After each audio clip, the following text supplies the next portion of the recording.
Time అవుతుంది కదా బా అన్న తిందామా అనే అన్నా పారి టైం అయింది ఆకలి అయితే ఏంది తింటావా నడవండి టైం చూడు 2 దాటుతుంది తింటారా అయ్యే తింటారా అయితే మధ్యాహ్నం తినకపోతే ఇంకేం చేస్తారే తింటారా అని అడుగుతాడు ఈయన తినే ముందు ఒక 10 నిమిషాలు మాట్లాడుకుందాం తిన్నాక మాట్లాడుకోవచ్చు అర్ధగంట తినే ముందు ఒక 10 నిమిషాలు మాట్లాడుకుందాం ఏమొద్దు మాట్లాడుకుందాం ఈయన ఏమో మాట్లాడతాడంట 10 నిమిషాలు దేని గురించి దాని గురించి రారా కూర ఏం కూర తెచ్చిన ఏదో కూర కానీ 10 నిమిషాలు మాట్లాడుకుందాం పాడైదాం ఏం చేస్తాం చిక్కుడుగాయ చెట్టు నది అలా मस्त शेड्स नाही राणीला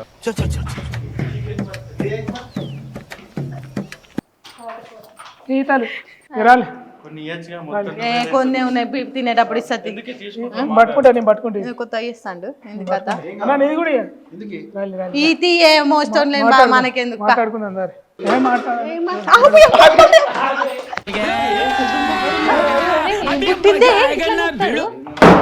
ఇలా అట తింటారట వీరు ఏమో తింటారట అన్నా దండం పెడుతుంది డోర్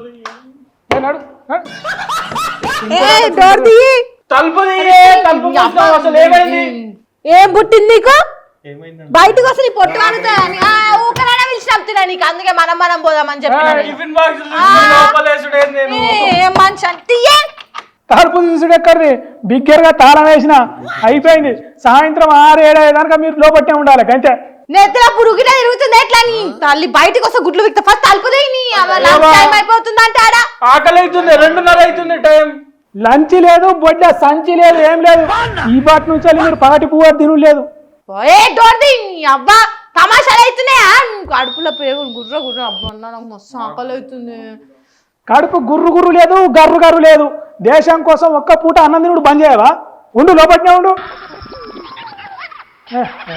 తమాషాలు చెప్తాను ఇంతవా ఉండవా ఏంది తిండి బంద్ పెట్టమన్నాడా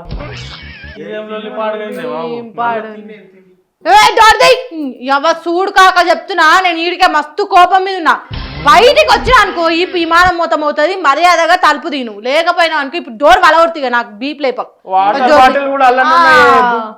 అన్నకి ఇచ్చి కూర్చోరు నువ్వు ఈపు సాపు చెయ్యి విమానం మూత మోగి ఏమన్నా చెయ్యి కానీ నేను కర్ణాటక మంత్రి మునియప్ప చెప్పిన మాట ఇంత అంతే కర్ణాటక మంత్రి మునియప్పనా ఆయన ఏం తలతిక్క మాటలు చెప్పిండు నువ్వేం తలతిక్క పనులు చేస్తున్నావు నీ పనుల మనవాడు మా కడుపు ఫస్ట్ డోర్ది ఓ పిచ్చిదానా నీకే తలకే పని చేస్తలేదు దేశంలో గ్యాస్ సప్లై తక్కువైంది దాన్ని ఎట్లా తీరుస్తారని మునియప్ప సార్ని అడిగితే ఏమన్నాడు తెలుసా ఒక పూట తిండి బంద్ చేయరు అన్నాడు సూపర్ అది ఫాలో కావాలి మనం అరే ఆయన అన్నాడేదో అన్నాడు ఆయన ఆయనకు బుద్ధి లేదు ఆయన మాటలు నమ్మి మనం లోపటేసిన నీకు బుద్ధి లేదు ఫస్ట్ నువ్వు తలుపు తీ కానికాయ మంచిగా చెప్తున్నా నీకే బుద్ధి జ్ఞానం నీతి నిజాతి సిగ్గు శరం లేవు చూసినావా సిగ్గు బుద్ధి జ్ఞానం అంటున్నా నువ్వు ఫస్ట్ మర్యాదగా తలుపు చెప్తున్నా మాకు కడుపుతో ఎండిపోతున్నావు పోరాడైతే ఇంకోసేపు అయితే చక్కెర వచ్చి కింద పడతాడు నువ్వు మంచిగా తలుపుది మంచిగా మర్యాదగా బయటకు వచ్చినాక మాట్లాడదాం నువ్వు ఫస్ట్ తలుపుది దేశం కోసం ధర్మం కోసం గాయంతో నిలబడవా నువ్వే మనిషివి నీదేం దేశభక్తి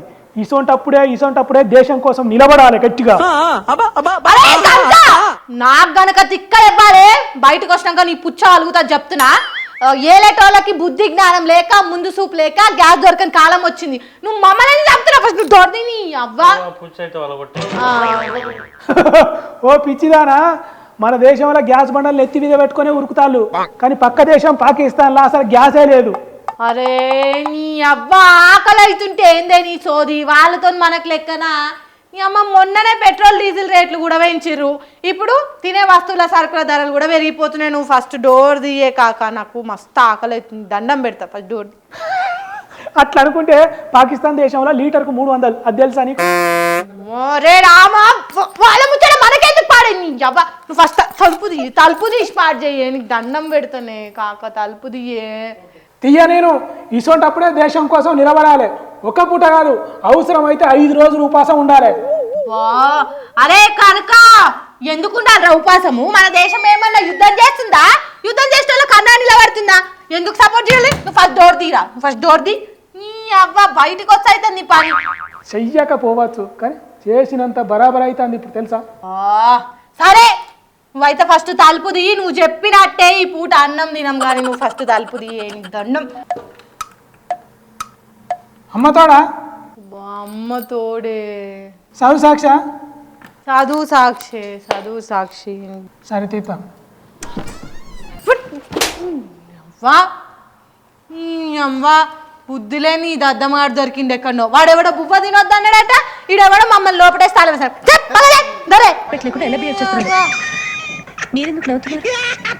ఏలేటోళ్లకు యుద్ధం మీద అవగాహన లేదు. యుద్ధం జరిగితే ఏమవుతుందో తెలియదు. యుద్ధం అయ్యేటప్పుడు ఏ దేశం దిక్కు నిలబడాలనో తెలిసి పాడు కాదు. ఆ అడ్డమైనోడు అమెరికా వాడు ఏది చెప్తే అది దానికి షౌలు ఇప్పుడు మాత్రం తెలుసు. నోరు తెరవకు. అవ్వా మన దేశానికి 30 రోజులు ఆయిల్ అవసరం ఉంటే రష్యా దగ్గర పర్మిషన్ ఇచ్చి దానికి అమెరికా వాడేవాడు. మనకేడ నచ్చుతుంది, ఎంత అవసరం ఉంటే అంత కొననీకి హక్కు ఉంటే ఇప్పుడు ఇట్లా అవుతుండేనా?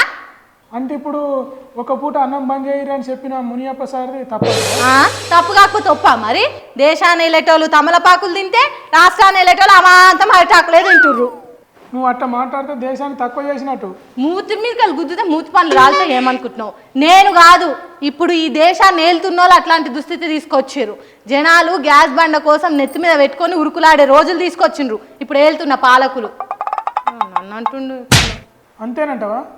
హాస్టళ్ళు హోటళ్ళు మూసుకునేటట్టు చేసిన వాళ్ళు ఈ దేశాన్ని తక్కువ చేసిర్రు. ముందు చూపు లేని పాలకులు ఈ దేశాన్ని తక్కువ చేసిర్రు. అవును కదా, నేను అంత దూరం ఆలోచన చేయలేదు. ఎందుకు చేస్తావు? చెయ్యవు.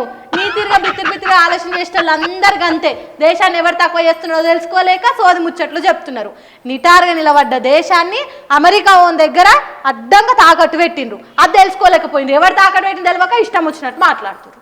సరే కానీ మునియప్ప సార్ చెప్పినట్టు ఇవాళ ఒక్కరోజు ఒక పూట తిండి పని చేద్దాం. ఆకలి అవుతుందంటే నువ్వు ఇక్కడ ఉండి కూడా ఇంకా పంచాయతీ ఉన్నది చూడు. నిన్ను కనుక చెప్తే ఫస్ట్ నెత్తెంటికలు ఉసిపోయేదా కొడతా. తిందా కనుక మళ్ళీ సోది ఒకటి వేసుకున్నా.